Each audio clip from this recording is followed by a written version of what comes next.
Simi Arora. How you going? Hi, very well, Dino. How are you doing?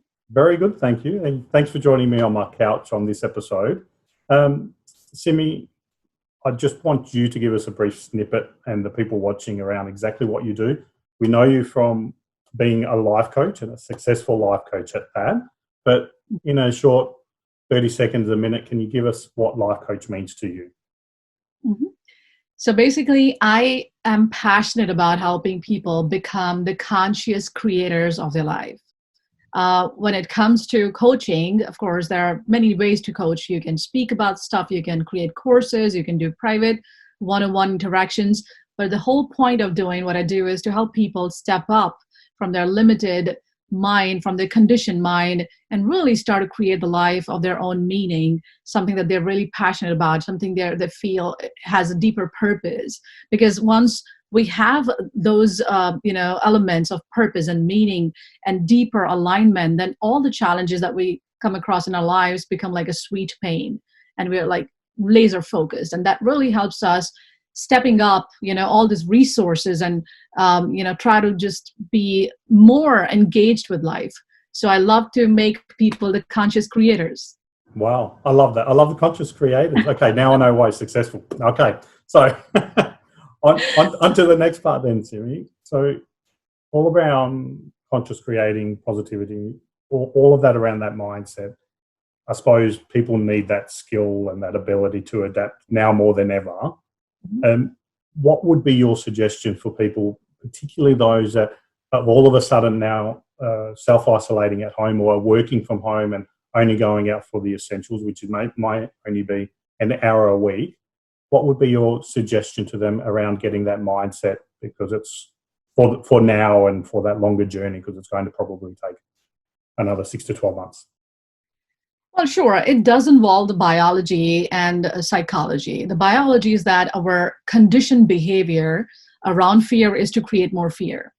Around anxiety is to create more anxiety, because it's what we're conditioned for. And this is a part of our primitive brain, the brain that we got, addicted to, especially in the times when we were living in the caves. And there's always a fear of hunters and gatherers coming and killing us. So that's also a part of our subconscious mental conditioning. But what happens is that when we allow that conditioning to take control, we don't live in the present moment. We're always living in the past. Oh, what was happening a month ago in my life? Or we'll anticipate the future, that what could go wrong? Or how do I really handle myself? And what's going to happen? There's like so much of uncertainty and overwhelm around the future. So we're never living actually in the present moment. And in the present moment, we do have the ability to be more creative, be more innovative, and think out of the box. And really do something right now in this moment which can lead me towards the outcomes that I want to experience. So the whole thing about this whole situation that we're all going through is to really become aware of the emotions that one is experiencing, and instead of getting attached with those emotions, just bring in the separation and look at it from the witness perspective, that okay, I'm experiencing anxiety, but so is everybody around me. But am I going to embroil myself with it? Am I going to be in the same state? Or what can I do right now to change my state?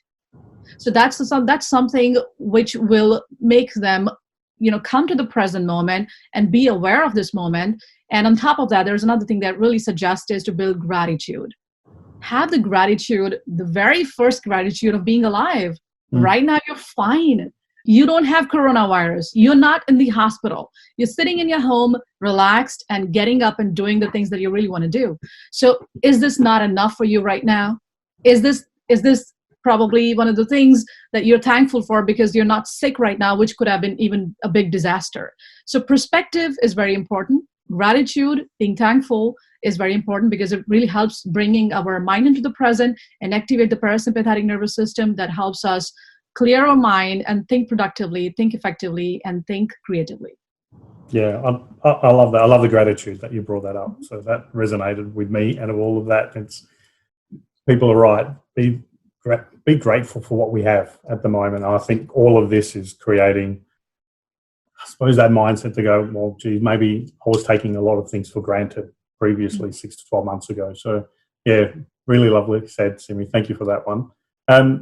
from a business perspective, given the way that we shop, the way that we interact with colleagues, the way that we teach people, that is all changing now. What's the biggest thing that you've needed to adapt to in your business, given what's happening around the world?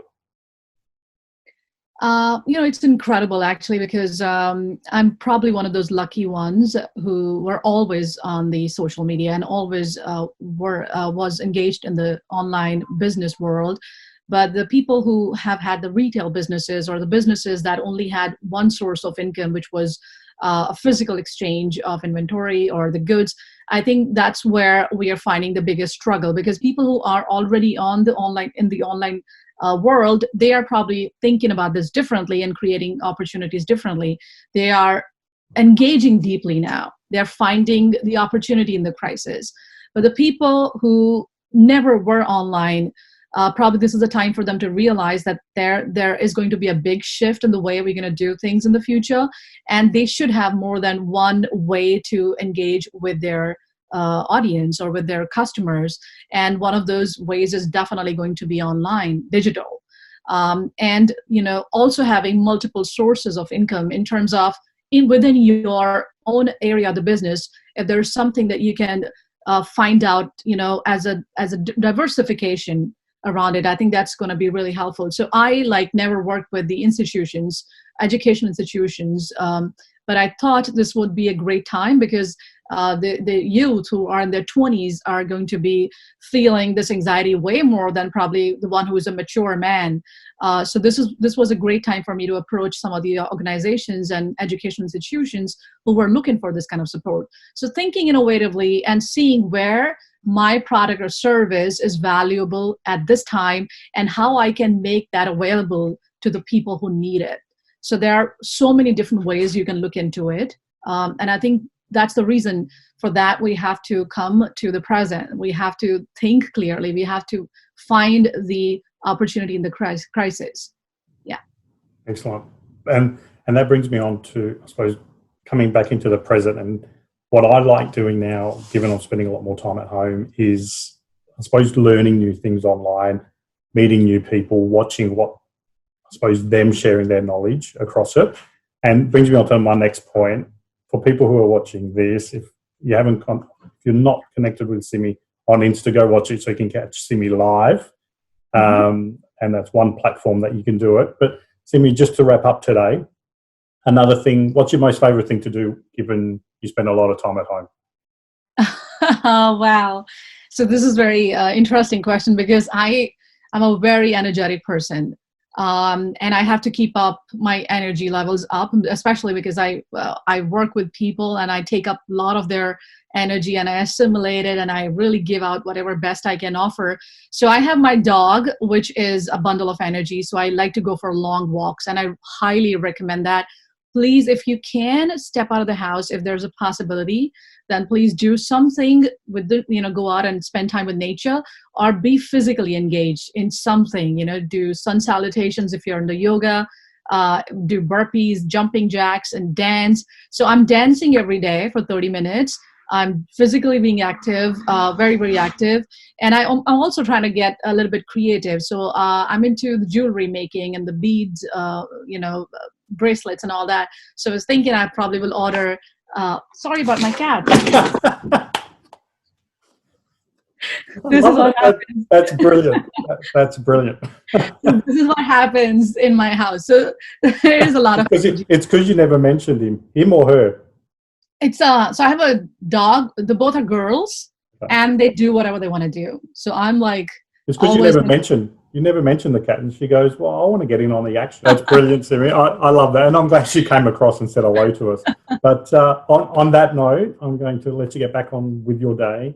I'd like to thank you so much, and for anybody who doesn't know where Simi is about 35 miles out of New York. So our prayers with you. Continue to stay safe, stay strong, wherever you may be, obviously, as well as New York, because we're seeing so much news coming out of the US at the moment. But Simi, on that note, thank you very much for your time today.